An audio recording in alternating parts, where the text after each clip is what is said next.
Շնորհակալություն, պարոն վարչապետ, գտնում եմ առիթը պատահել նաև տեսչական իսկ կան, որ խոսվեց փոխվարչապետի կողմից, նշենք, որ մի կարևոր հանգամանք ևս առաջին նախագծով գնում ազգային ժողով, պայմանավորված ծխախոտային արտադրանքի հետ կապված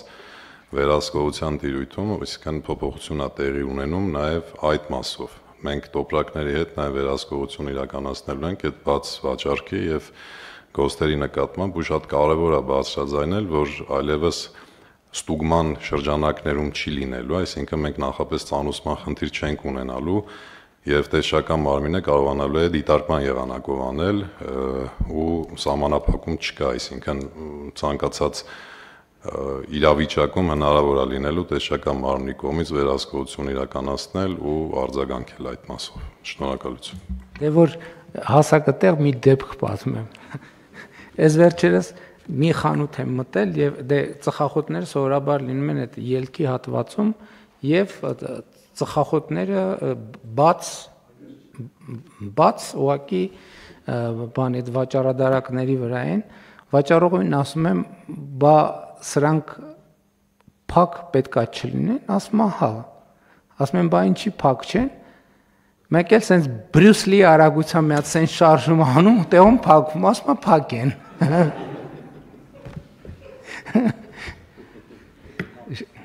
Համեցեք։ Պարոն Մարտիրոսյանը ասում է, ասեցեն ինչի ձեզ վախում եմ, որովհետև ես ասում եմ առևտրի սրահում դրա դեմ պայքարելը տեսչական գործառույթով արդյունավետ չէ կամ անարդար է առնվազն ինչի, որովհետև մենք ունենք երևի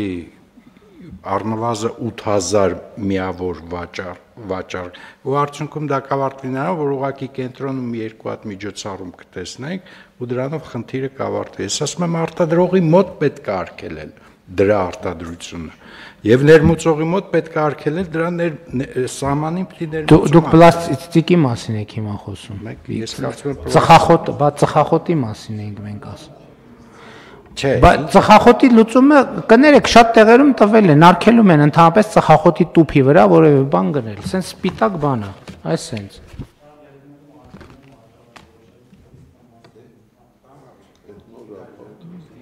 Տեսեք, օրինակ ձեր ասածը դա շատ ավելի արդյունավետ կարգավորում է, քան այն ենթադրենք իրան այդ դեպքում մենք դիտեղ կանոնակարգով ուղղակի դնենք պահանջ, որ այդ է մեր ազատ շրջանառության ապրանքը, դա պիտի լինի։ Այսինքն ինչ որ կարելի է անել ներմուծողի կամ արտադրողի հաշվին, էֆեկտիվ է անել իր հաշվին, ոչ թե տեսչական գործառույթով կանխել, որովհետև նախ ծախս ենք խնայում, երկրորդը արդյունավետություն ենք բարձրացնում, բայց ես իրոք պլաստիկի մասին եմ ասում, պարոն վարչապետ։ Հա չէ, ես ծխախոտի մասին եմ ասում, որովհետև տենց բաներ կան, որ սենց բացվում են, փակվում են։ Բայց այդ վաճառողը այնքան ասում եմ, ես Բրյուս Լիին հիշեցի այդ պահին, որ այնքան արագ արեց։ Բայց ես ուրիշ բան ասեմ։ Հիմա նույն կաթնամթերքի հետ կապված, մենք տառապելով ինչ որ անդադ որոշումներ ենք կայացնում, բայց ես էլի խանութներ եմ մտնում ես չեմ կարող տարբերեմ որ կատնամթերքը որն է, որտեվ կյանքում բան չի փոխվել։ Նույն ոնց եղել է, նենց էլ մնացել է։ Այսինքն չի լինում դա իրականության մեջ ասել, որ այս կատնամթերքա կաթով, այս կատնամթերքա սոյայի բանով, չգիտեմ, յուղով։ Չնայած ոնց որ կարգավորումը ընդունել ենք, թե չենք ընդունել։ Համեցեք։ Այո, պարոն վարչապետ, կարգավորումը կա, պետք է գույներով առանձնացվի, արդեն բազմաթիվ տեղերում գնացել վերահսկողություն արել են ու կարգադրագրերը տվել են, որ իրապես առանձնացնեն, որտեղ որ հագուր կատնամթերքն է, որտեղ որ հավելումներով է։ Ձեր նշած իրավիճակը կարգավորելու մասով էլ արդեն գրասենյակում նախագիծ կա, որը մենք առաջիկայում կշրջանառենք, մենք տեսչական վերահսկողության շրջանակներում փորձում ենք հնարավորություն տանք արդեն տեսուչներին նաև տեսանկարող սարքերի միջոցով վերահսկողություն իրականացնել, որպեսզի նման դեպքերում երբ տեսուչը գնում է վերահսկողությունն անելու այդ արագ փակելու արդյունքում մենք չենք կարող։ Ինքը ասում է բաց է եղել, տնտեսվարողն ասում է փակ է եղել ու գնում ենք դատարան,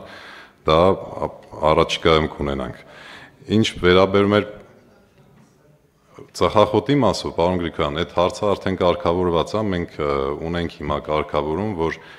կոնկրետ իրացնողին նախորդ տարվա շրջանառության 1%-ի չափով է տուգանքը լինում, այսինքն ծխախորտ արտադրողը եթե սխալ է արտադրել գոստերով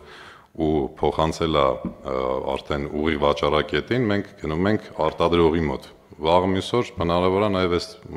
տոպրակների հետ կապված էլ այդ կարգավորումը տալ։ Վարչապետ, կներեք, ուղղակի շատ կարևոր հարց է, ու մենք այս հարցերի վրա շատ ենք տառապում, որովհետև ես ձեր նկարագրածի շղթան հիմա ամփոփ եմ։ Հետո դուք կազմում եք արձանագրություն։ Տնտեսավարողը բողոքարկում է դատարան ու դատարանում հաղթում է։ Արդյունքում մենք ունենում ենք մի հատ մեծ դատական համակարգ, ունենում ենք բազմաթիվ բարձր վարձատրվող դատավորներ ու միշտ չեն հերիքում դատավորները, ինչպես գիտեք, ու որ նայում եք իրանք ինչ գործեր են քննում են այն գործերը, որոնք դուք նկարագրում եք։ Այդ իմաստով դա է պատճառը, որ ես կարծում եմ, որ մենք անարդյունավետ շղթաներով շատ երկար ենք գնում, փոխարենը պիտի ուղղակի կանխարգելենք աղբյուրի մոտ, դա է իմ ասածը։ Նույնը հիմա մենք ամենամեծ խնդրեմը նա է, որ մենք ունենք վարչական վարույթների իրականացման մեծ խնդրեմ, որովհետև վարչական վարույթների, ցավով եմ ասում, 90%-ը իրականացվում է ըստ դատական համակարգի խախտումներով եւ գործերը տապալվում են դատարանում։ Նա պիտի սրա հետ մի բան անենք։ Շատ լավ, դե այդ հարցերը են, որ էլի մեկը լուծում որն է, պետք է հետեւողական նպատակը ձևակերպենք, հետեւողական գնանք այդ նպատակի լուծման ճանապարհով, որովհետեւ տեսեք տասնամյակներով ձևավորված ավանդույթները չէ, թերությունները մի որոշումով հնարավոր չի վերացնել։ Պետք է ուղղակի շարունակաբար եւ հետեւական գնալ, տեսնել, որոշում կայացնել, հետո էլի գնալ տեսնել այդ որոշումը աշխատեց, չաշխատեց, եթե չաշխատեց, ինչու չաշխատեց եւ հետեւական շարունակել դա անել, որովհետեւ դա մի գործողություն անի, լուծում չկա, համեցիկ։ Պարոն վարչապետ, ուղղակի նշեմ, որ հարցի քննարկումը արդեն փաստացի առկա է մեր օրակարգում վերջի 5 տարիների ընթացքում եւ 2022 թվականին նաեւ պարոն Գրիգորյանի նշած մտահոգությունները հաշվի առնելով նախարարությունը անցել է ոչ միայն փաստացի ամբողջական արգելքների, այլ անցավ 50 միկրոնից ավել պլաստիկի օգտագործմանը որպես միջանկյալ լուծում։ Եվ այս ամբողջ ընթացքում էկոնոմիկայի նախարարության գործընկերներ եւ տնտեսվարողները անընդմեջ քննարկումներ են եղել։ Եվ ոլորտը նաեւ ուներ սպասում, որ վաղ թե ուշ նման նախագիծ ընդունվելու է, բայց միևնույն ժամանակ, քանի որ նշեցի, որ 2027 թվականի հունվարի 1-ին է վերաբերվում սահմանափակումները, մենք զուգահեռ կշարունակենք աշխատել։ Շատ լավ, հարցերը դրվում են քվեարկության, հարց համար 16, ովքեր են դեմ որոշման ընդունմանը, դեմ չկա, որոշումն ընդունված է, հարց համար 31, ովքեր են դեմ որոշման ընդունմանը, դեմ չկա, որոշումն ընդունված է, հարգելի գործընկերներ, մեր նիստի օրակարգը սպառված է, նիստը ավարտված, շնորհակալություն։